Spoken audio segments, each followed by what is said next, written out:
Welcome, everyone. Here are my memories of my dad that I would like to share with you. When I was 12 years old, my dad gave me this poster. It says, "Yea, though I walk through the valley of the shadow of death, I shall fear no evil because I'm the toughest son of a bitch in the valley." We had many laughs about this poster over the next 50 years. It says a lot about him. He fought against death many times in his life and won. He fought hard up until the very end because he was tough. Dad didn't have an easy life. He was born during the Depression, and his family moved around a lot when he was young. Times were hard, and he learned how to be tough to survive. And because his family moved so much, he also learned how to make friends wherever he went. When Dad was 20, he joined the Army. He was part of the 82nd Anti-Aircraft Artillery Battalion and worked with tanks and heavy military equipment while serving in Korea. My dad would truly appreciate the military honors at the funeral this morning. His remains will be interred at the National Cemetery Columbarium in Santa Monica. When Dad got out of the Army, he followed his father's footsteps and started driving a truck. My dad worked with huge equipment. At one point in time, he was driving the largest truck in the world. It's called the Goldhofer, and it is the truck shown here in the upper right side. When all the trailers were put together, the span of the truck was as large as a football field. My dad hauled enormous loads like gigantic concrete pipes for the Alaskan pipeline and nuclear reactors to San Onofre. It takes a tough guy to work with this kind of equipment, and he was proud of the work that he did. My dad worked until the very end. He had his own company where he would pull permits for trucks to operate within city limits. He was also a weighmaster. A weighmaster measures the weight of a load being transported. He had a set of portable scales that could weigh heavy loads that were hundreds of tons.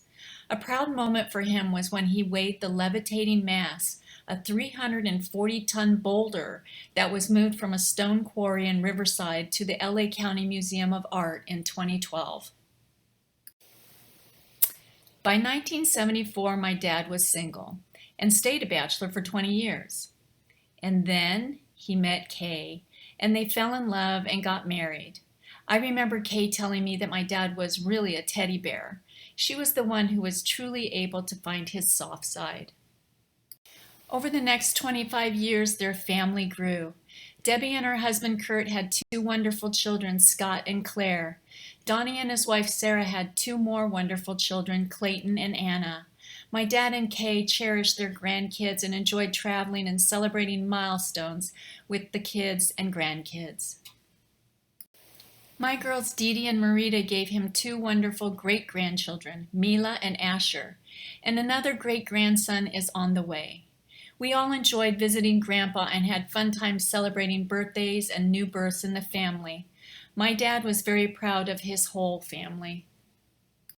Dad had lots of friends. I was lucky enough to meet several of them during my many visits over the years.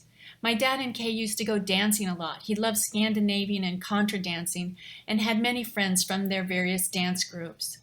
Dad used to impart a lot of memorable sayings. His friend Kenny reminded me that my dad used to say, "God willing and the creek don't rise," one of his many old Western phrases. His friend Lynn reminded me of his saying, "Nobody gets out of this life alive." And he also used to say, "Getting old ain't for the weak." This was his kind of humor. His friends Dave and Richard told me that he was an inspiration to people he worked with, and he was friendly with everyone. He used to meet up often with his friends for coffee and bagels or breakfast.